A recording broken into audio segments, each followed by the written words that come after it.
typologie du chômage. Donc il existe différents types de chômage que vous devez essayer de mémoriser et de connaître en tous les cas dans leur contenu. Alors on oppose déjà chômage conjoncturel et chômage structurel.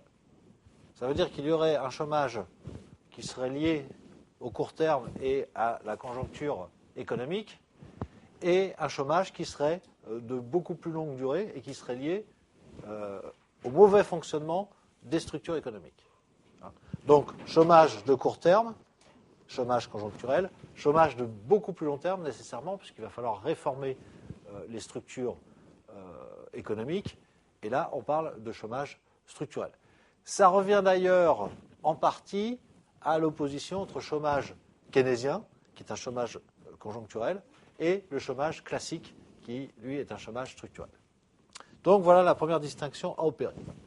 Deuxième distinction, chômage frictionnel et chômage naturel.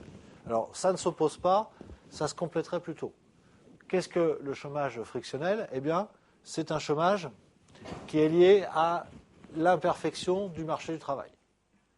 Pensez par exemple qu'il y a beaucoup de demandeurs d'emploi qui ne sont pas au courant qu'il y a des emplois proposés par les entreprises. Et à l'inverse, des entreprises qui ne savent pas qu'elles pourraient trouver, à proximité de l'endroit où elles sont localisées, des demandeurs d'emploi qui possèdent les qualifications dont elles ont besoin.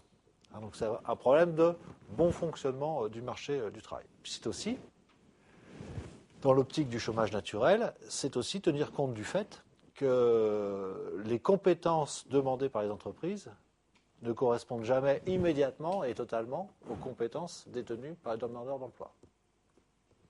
Donc ce qui fait qu'il existerait un taux de chômage naturel, c'est-à-dire un taux de chômage en deçà duquel on ne pourrait descendre, lié donc à ces problèmes de fonctionnement du marché du travail. On estime assez couramment que le taux de chômage naturel dans un pays comme le nôtre, sur la période la plus récente, devrait être devrait être supérieur à 5%. C'est-à-dire qu'il serait très difficile dans notre pays, en tous les cas à l'heure actuelle, de connaître un taux de chômage inférieur à 5%. Donc c'est ce qu'on pourrait appeler un objectif de politique économique. Ce n'est pas le chômage zéro, ce n'est pas l'éradication du chômage, mais c'est atteindre finalement le taux de chômage naturel. On distingue aussi le chômage technologique. Alors cette expression a été utilisée pour dénoncer le progrès technique comme source de chômage. Et donc c'est tout ce qui a trait au progrès technique et qui va remplacer l'emploi à cause ou grâce aux gains de productivité. Donc le chômage technologique, on verra que effectivement le progrès technique a toujours été très incriminé dans la destruction d'emplois et donc dans la formation du chômage. Et puis, dernière catégorie dont on a reparlé au moment du traitement de la récession en 2009, c'est le chômage technique, c'est-à-dire un chômage partiel qui est décidé par les entreprises et qui consiste à, tout en gardant les salariés, à ne les faire travailler qu'une partie de l'horaire légal. Et donc l'autre partie va être financée par l'assurance chômage. Donc, dispositif réactivé en 2009 et avec beaucoup de succès en Allemagne notamment, un petit peu moins en France parce qu'on l'a moins généralisé, mais c'est une bonne alternative, si vous voulez, à la suppression d'emplois. Ça permet aux entreprises de faire varier leur masse salariale en fonction de l'activité, donc dans le cas présent, la baisse d'activité, mais sans avoir à licencier ses salariés, c'est-à-dire sans avoir la nécessité de recruter une fois la crise passée. Vous comprenez bien que les plans de licenciement des entreprises pour s'adapter à la récession d'activité, vous comprenez bien qu'ils s'accompagnent d'un certain nombre d'effets totalement négatifs pour elles. Elles se séparent de compétences.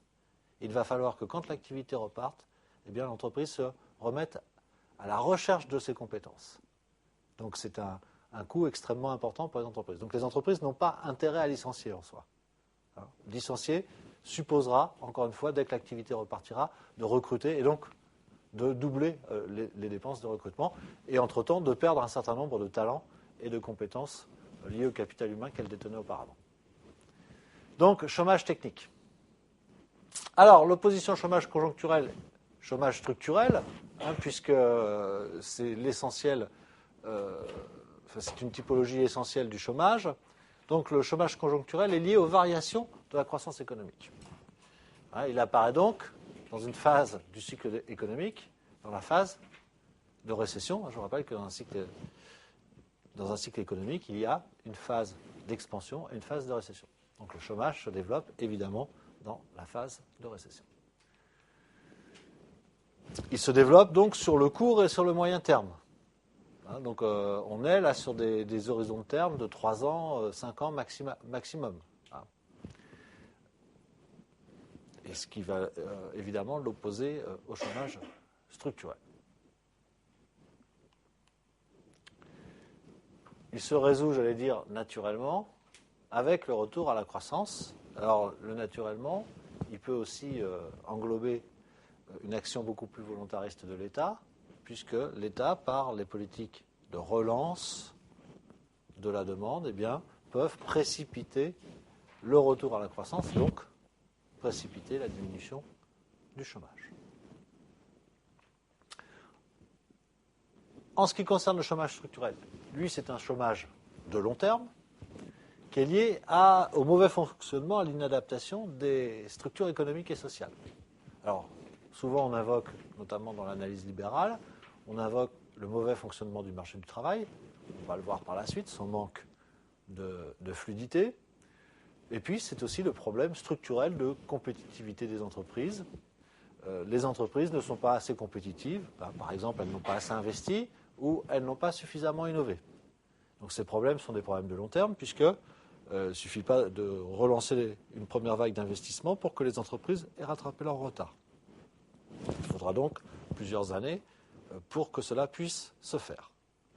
C'est aussi la compétitivité de la nation. Alors, on n'en parle pas très souvent, mais effectivement, on s'aperçoit que dans les environnements macroéconomiques stables, c'est-à-dire faible inflation, croissance plutôt régulière, taux d'intérêt limité, taux de change supportable, bref, dans des conditions macroéconomiques satisfaisantes, ce qu'on appelle la compétitivité nationale, on s'aperçoit que le chômage est moins élevé que dans les cas d'absence de compétitivité nationale. Alors, ce chômage-là, il ne se résout pas naturellement par un retour à la croissance. Il nécessite donc des actions volontaristes, c'est-à-dire des réformes structurelles. Il va falloir qu'on réforme le fonctionnement du marché du travail, par exemple le droit du travail qui contraint les conditions du marché, pour arriver à améliorer ces conditions structurelles des marchés. Il est à noter, et on le verra tout à l'heure dans l'analyse théorique, il est à noter que le chômage conjoncturel et le chômage structurel peuvent cohabiter à une même époque et dans un même lieu. On peut donc avoir des situations de chômage conjoncturel et de chômage structurel à la fois.